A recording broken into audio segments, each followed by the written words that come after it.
Hey everybody, Ed here with the Digital Digest, and today I want to share a quick unboxing of yet another Ultrabook with you guys. This is the Toshiba Satellite U840W, and what makes it unique is that it has a 21:9 widescreen display. It's a 14.4-inch display with a 1792 by 768 resolution. Toshiba's dubbed it an ultra-wide HD True Bright display. Of course, I'll be giving you guys feedback on the quality of this display as I spend some time with it. But before I get to the unboxing, let's just go over specs. So this is the S410 configuration, priced at $999.99. The good news is that even though it's only a couple months old and shares very current hardware, exactly what you'll find on all of the brand new Ultrabooks coming out this month with Windows 8, you are going to be able to get it at a very steep discount. You can now find this for $650. Yes, $650 reduced from its original $1,000 price point a couple months ago, simply because it hasn't fared well in the marketplace. So let's talk about specifications. You're getting a 3rd Gen Ivy Bridge Core i5 processor, the 3317M, Windows 7 Home Premium, 64-bit of course, 6 gigs of 1600 megahertz DDR3 RAM, 2 of which are soldered to the board, which is good news because the other 4 you can upgrade, I believe up to 8, so that will give you a total of 10 gigs of RAM. Nice to see upgradability from an Ultrabook. In terms of hard drives, well, we've got a hybrid situation here like many of the other Ultrabooks in the marketplace. 32 gigs of solid-state storage to handle your OS, 500 gigs, 5400 RPM drive to handle traditional storage needs. Intel HD 4000 graphics, certainly on par with all the latest and greatest Ultrabooks, at least that don't have dedicated solutions. As I mentioned before, 1792 by 768 on that display, which may seem like an odd resolution, but you have to remember, this is the first 21:9 widescreen display to hit the market. Bluetooth 4.0, Wi-Fi, you've got an Intel, not a dual band chipset, so you're only going to have traditional BGNN connectivity, but nothing wrong with that. Full HDMI out, some USB 3.0 ports I'm going to show you guys in a moment, and of course a front-facing webcam. So with that all said and done, let's go ahead and crack open the box. I know that's what you guys have been waiting for. I've already taken the liberty of breaking the seal so as to at least save the stumbling and fumbling on that part. So let's go ahead and just pop this open. I do like that Toshiba did print on the label, that if it had been tampered with, you should go ahead and take it back to wherever you purchased it from.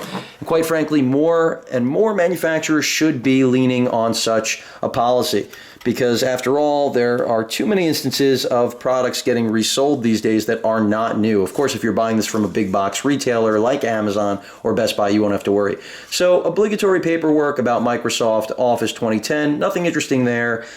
Some help directories for Toshiba, Norton, basic stuff. Nothing so far about the Windows 8 upgrade, which of course, by the way, if you purchase this Ultrabook right now, you will be able to get an upgrade to Windows 8 for, I believe it's $14.99. So that's another reason I'm showing it to you guys. So here we've got the Ultrabook, which I'm going to show you guys in a moment, but I just want to see what else is actually underneath here before I unwrap that, because I believe the only other thing we're probably going to find here is the power brick. But let's take a look as things fall out here. Yep, there it is.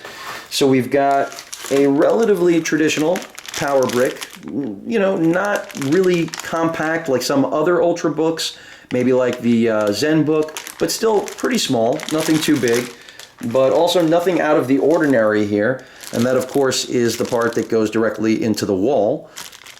And that's pretty much it that's in the box. So let's get to the actual Ultrabook itself. Let me get rid of the packaging because we do not need that any longer. And let's move directly to the Ultrabook. So, as you can already see, really wide form factor. But even though it's really wide, or I should say long, it's still not very deep. So it's not going to have a traditional form factor of basically or similar to anything on the market right now. But that's why it's really not going to be for everybody. Now, whether or not it's going to be useful to you really comes down to whether or not you're interested in what Toshiba's pitching here, which in my opinion is the ability to bring a rich multimedia experience, ironically enough, into an Ultrabook form factor. So let's go ahead and take off this. Well, this is actually on the display, so let me remove that. At least they went the distance to package it and protect it. And there we have the actual exterior finish of the Ultrabook. And it's pretty nice. Rubberized, texture, rubberized finish here. A little bit of something there out of the box, but that's coming off. And an aluminum build on the balance. Trying to get this in focus, not sure why we lost it just now. But overall, I do like the look of this Ultrabook. That's another reason that I was interested in it. It is actually attractive. A lot of people aren't big fans of Toshiba's other Ultrabook offerings, but I do happen to find that this one is a really nice balance in terms of metal, as well as, you know, the rubber gives it a little bit of a rugged texture. And I have seen this in person before at brick and mortar stores. You can go ahead and take a look at this at Best Buy, because they do carry, I believe, the 400 model. The 410 is only available online. But let's go around the actual Ultrabook. You can see it's pretty thin. I believe it's a little bit under an inch. It's like 0.84 or 0.85 inches thick, or as they would like to say, thin. On the left side, we've got two USB 3.0 ports, so that's certainly nice. That's pretty much standard fare on Ultrabooks. This one does have a third. That's where things start to get a little bit unique. Part of the Toshiba brand, in my mind, of always trying to give you the most flexibility in just about every product they make. An Ethernet port, something you will not find on pretty much any Ultrabook on the market except the one you're looking at right here. Of course, your Kensington lock. Around the back, we've got some ventilation, which I am curious if that's going to create a problem when this is open, since clearly the screen is probably going to block the ventilation. The entire bottom of this machine, by the way, is rubber. So you've got a blend of aluminum and rubber, and I really do like the feel. It is a little bit weighty. It weighs in, I believe, at a little under 4 pounds, 3.7 or somewhere about that.